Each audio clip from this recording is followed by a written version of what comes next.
Vous remarquez que c'est un ancien dialecte. On a tenté comme on a pu de le reproduire, c'est vraiment quelque chose d'ancestral. Un moment suspendu en pleine forêt autour d'un drôle de personnage. Qui osera le suivre sous cette pluie battante? Accompagné par sa joyeuse troupe costumée, ce guide partage quelques récits comme des témoignages de la relation entre l'être humain et le monde forestier. Tandis que le roi continuait aveuglément sa folie expansive dans d'autres forêts du monde, le garde forestier resta immobile. Il refusa de planter de nouveaux arbres sur cette vallée meurtrie, qui n'était devenue en tout et pour tout qu'une gigantesque cicatrice, témoignant aux yeux de tous de l'inassouvissable quête de pouvoir menée par une poignée d'individus devenus fous.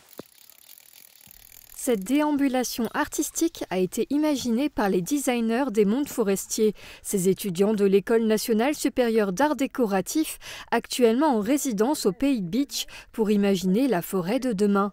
Une parade forestière coécrite avec les comédiens de la compagnie Autant des mots.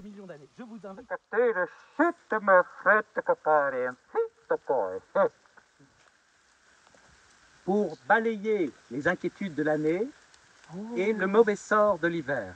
Je vous invite à passer par cette porte en donnant un petit coup de balai pour révéler ces plaques, ces états. Et avec cette porte d'entrée de l'humour aussi, dans le sens où voilà, on crée quelque chose avec le public et on sensibilise en même temps, tout en étant une véritable exposition à ciel ouvert, parce qu'ils ont quand même créé des œuvres qui sont exposées dans la forêt tout le long du parcours.